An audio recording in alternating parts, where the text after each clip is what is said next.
Mr. Marston, I've been hearing about your plans. Have you, Miss McFarland? Yes, from Lee Johnson, to settle here and build a life for yourself. I'm afraid those aren't my plans. See, I already have a life. Well, I had one, and I'm trying to reclaim it. Or maybe what you could say is I had two, and I'm trying to end one of them so the other can survive. You do so love to talk in riddles, Mr. Marston.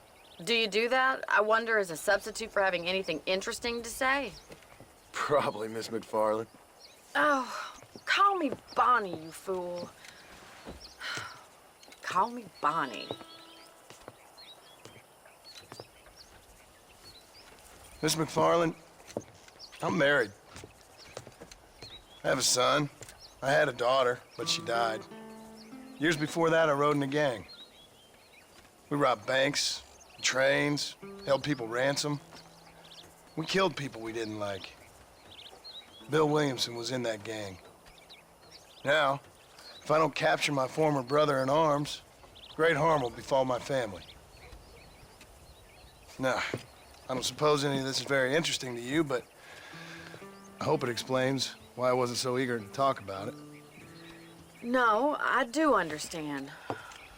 I had no idea. You poor man. Even in this new country, memories don't really fade. My father was an illiterate Scot born on the boat into New York. He never saw his homeland, but to hear him talk about it, you'd imagine he only ever ate haggis and wore a kilt. And he hated the English for what they had done to his great-grandparents that he'd never met. People don't forget.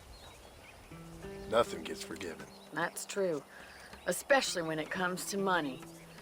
And you know, even now, after all his labors, my father's debts are still terrible. I worry every day about us losing the ranch. It would kill him. My father died when I was 8 years old.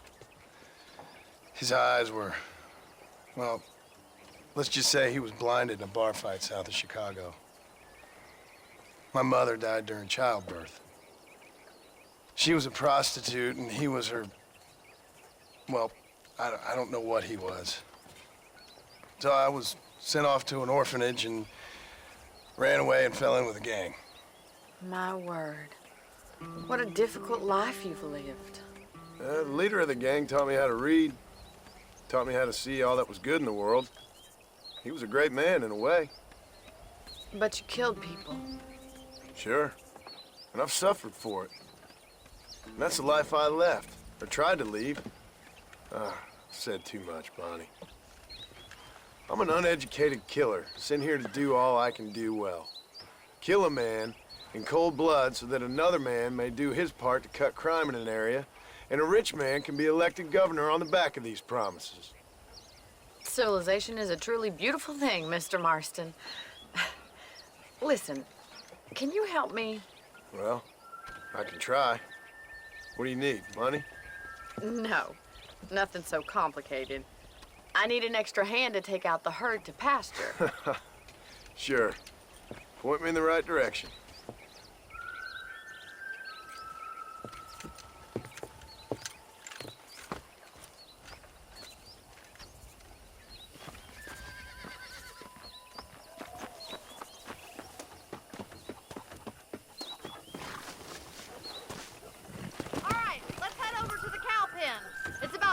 Budding farmers such as yourself learned how to herd cattle.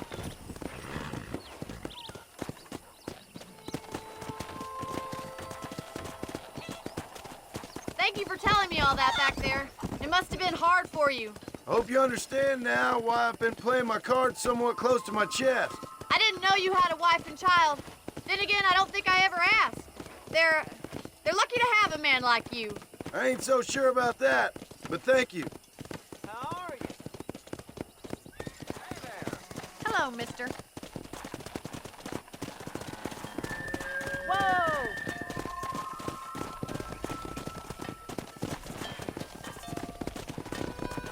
How do you do, sir? Stay behind them, Mr. Marston. That's it. Come on. Yeah. Nice job, Mr. Keep Marston. moving. Come on, boys. Ain't that hard, is it? How Come on. Yeah. Muy bien, señor. Come on, you dumb heifers. Get riding them! Driving this way!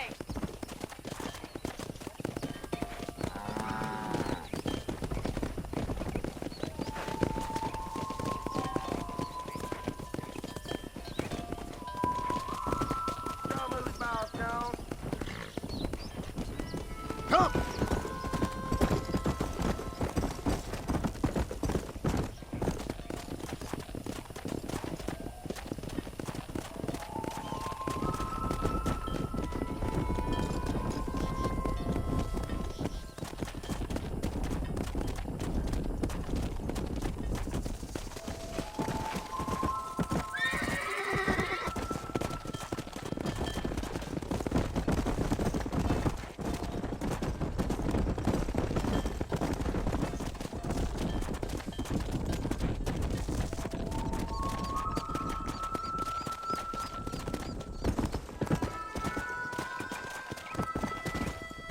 He's just showing off now. Keep going, Mr. Marston. Good! Now we need to move this entire herd out to the far pasture for grazing. Hold there.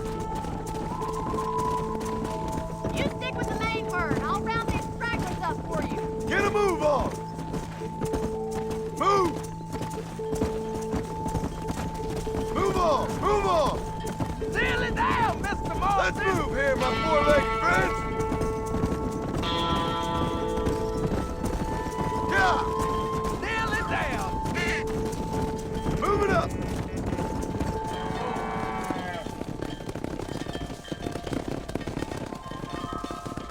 You're not bad with the herd. Ranching might be your true calling, Mr. Marston. Either that, or you were a cow in a past life. Thank you, Miss McFarland. I'll see you later. I have work to do back at the ranch. Dismiss.